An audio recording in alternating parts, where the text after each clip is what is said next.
Достор, бүгүнкү жомогубуздун аталышы карышкыр, түлкү жана короз.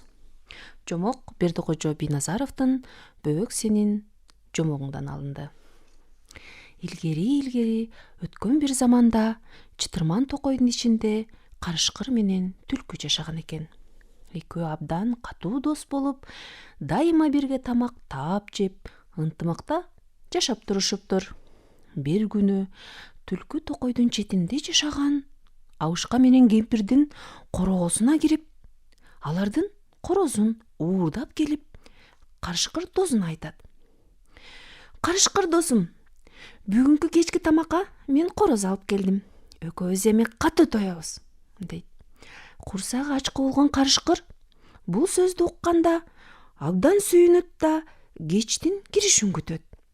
Кеч киргенде экөө корозду жегени баштыктан алып чыкканда, короз экөөнү көрүп алгач катуу коркуп кетет да кайраттанып аларды алдамакка минтип айтат: "Карышкыр, түлкү, экөөңөр мени жегениңер менен баары бир тойбойсуңар.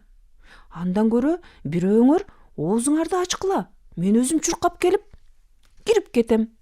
Чайнап жегенден көрө мени бүкүлү жесеңер көпкө чейин курсагыңар ачпайт", дейт.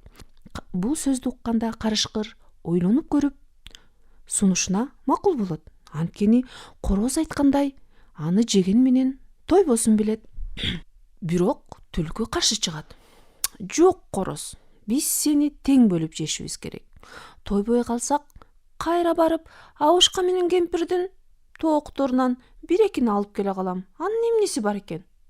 деп оюн айтканда, короз кайра сөз алып алдай баштайт: "Анда сен тоокторго бара бер. Мен карышкыр оозуңа кирип кетейин. Сен тоок жейсиң, мени карышкыр жесин".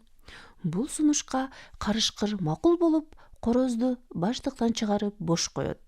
Короз бошонору менен бакка чыга качат. Алданганын билген карышкыр менен түлкү бакты таң атканга чейин кайтарышат. Короз болсо бактын башында түнү бою уктап, уйкусу канганда таңдын атканын билгизип кыйкыра баштайт. Таңга жуук көздөрү илинип уктап кеткен карышкыр менен түлкү короздун кыйкырыгынан ойгонуп кетишет да: "Эй короз, эмне кыйкырасың? Болду, кыйкырба. Бизди мергенчилер билип калышат", деп жалдырап суранып киришет.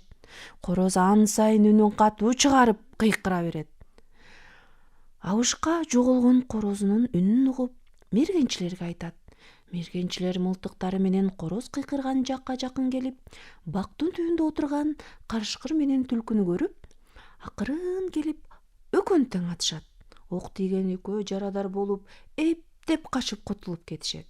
Ошондон кийин түлкү менен карышкыр Абышка кемпирдин короосуна ууруга келбей калышкан экен.